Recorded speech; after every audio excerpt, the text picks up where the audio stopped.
You wake up one day to a strange crackling sound and the smell of smoke. You look out your window to find a huge outbreak of fire. Instinctively, you start grabbing the most important things around your house. Grab some clothes, food, your phone, and the car keys.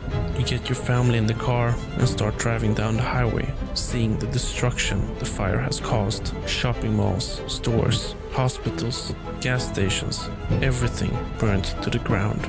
You hope your car doesn't run out of gas.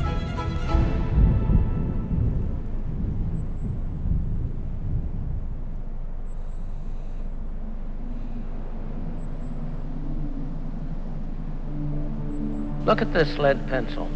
There's not a single person in the world who could make this pencil. Remarkable statement? Not at all. The wood from which it's made, for all I know, comes from a tree that was cut down in the state of Washington. To cut down that tree, it took a saw. To make the saw, it took steel. To make the steel, it took iron ore. Though most people do not recognize it, the problem of money is enormous. Most can feel it in their daily lives, but cannot identify the root cause. Working harder, longer hours, going into debt, and still barely getting by. There has to be a better way. But in order to identify a solution, one has to first see and understand the problem.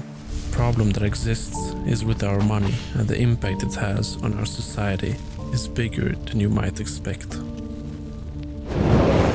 Money is what allows economic coordination between parties that otherwise would not have a reason to cooperate. Put simply, money is what allows society to function. To simplify the concept, Milton Friedman explains the complexity of a pencil, explaining how no one individual is capable of producing a standard lead pencil. He talks about the wood required, the saw to cut the wood, the steel to make the saw, the iron ore to make the steel, the lead, the rubber for the eraser, the brass ring, the yellow paint, the glue, and so on. He explains how making a single pencil requires the cooperation of thousands of people, including people who don't speak the same language, who likely practice different religions, and who may even hate each other if they were ever to meet in person. The ability to cooperate is a function of the price system and the economic good we call money.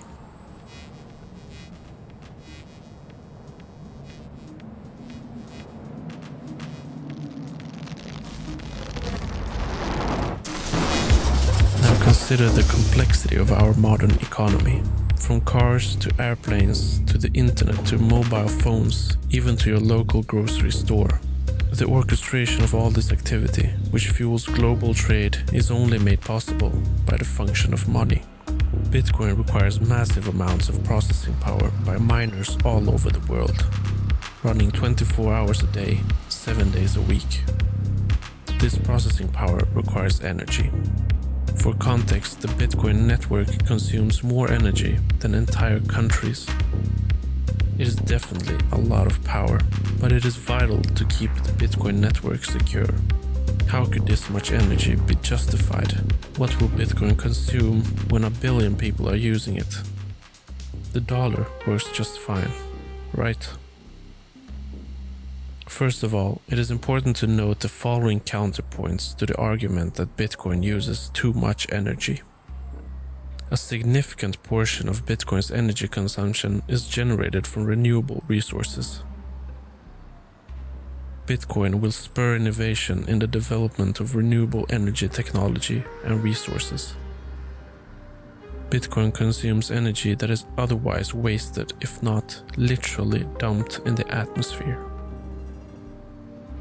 Bitcoin could actually end up being a catalyst for the development of cheap renewable energy.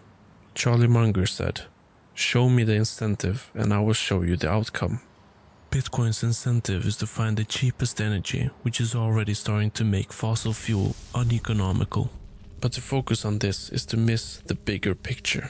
Without an appreciation for the enormity of the monetary problem Bitcoin intends to solve, the energy consumption could never be justified.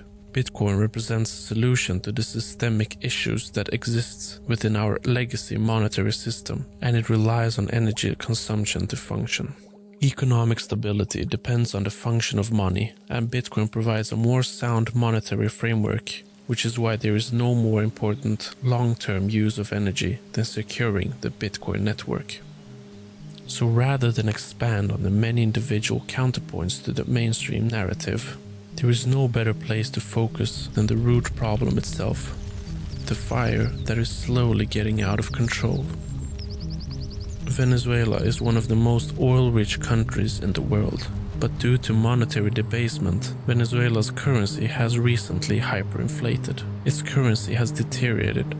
Basic economic functions have broken down to the point where getting food at grocery stores or basic healthcare is no longer the baseline. It is a full-on humanitarian crisis, and at the root level, it is a function of Venezuela's no longer having a stable currency to coordinate economic activity. Despite being one of the most energy-rich countries in the world, Venezuela's oil production is plummeting. Venezuela can no longer coordinate the resources it needs to extract its oil. This has caused significant deterioration in its local economy, impairing its ability to produce the electricity needed to power its own energy grids, causing extended blackouts and preventing the delivery of basic services such as power, clean water, or healthcare. What is occurring in Venezuela is devastating, and it is a function of the economic deterioration caused by hyperinflation. Monetary debasement creates economic imbalances.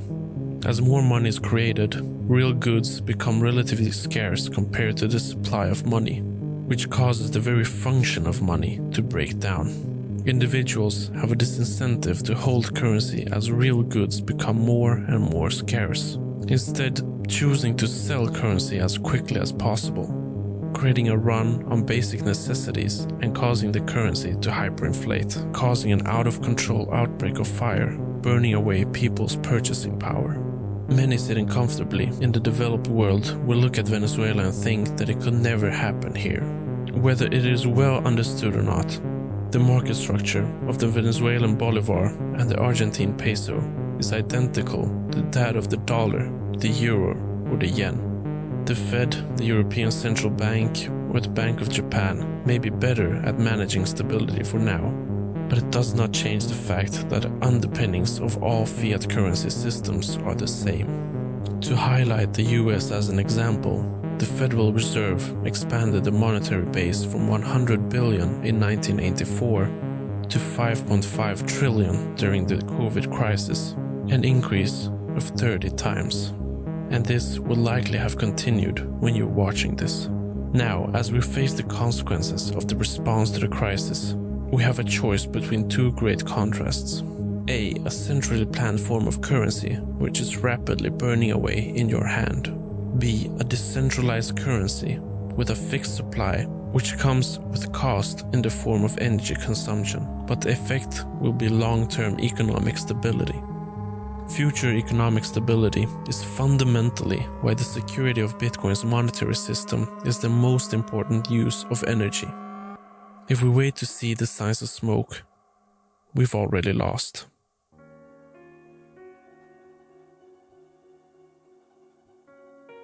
But Venezuela is not just an example of the result of hyperinflation.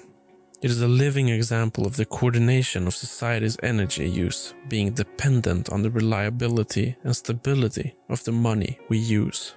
Clean water, sanitation, food, medicine, basic healthcare, etc. The coordination of resources to deliver these basic services is dependent on a functioning monetary system. When a monetary system breaks down, social coordination and even the social fabric goes with it. And if we need money to coordinate trade, the highest and best use of that energy should first be to protect the monetary system. Put out the fire and secure the foundation of trade, and then focus on the fruits of the functioning economic system. It is not that we should sacrifice electricity that could otherwise power homes. Instead, it's that we will never have the electricity to power those homes if we do not have a reliable monetary system to coordinate economic activity. What would be bad for society is if more countries deteriorated.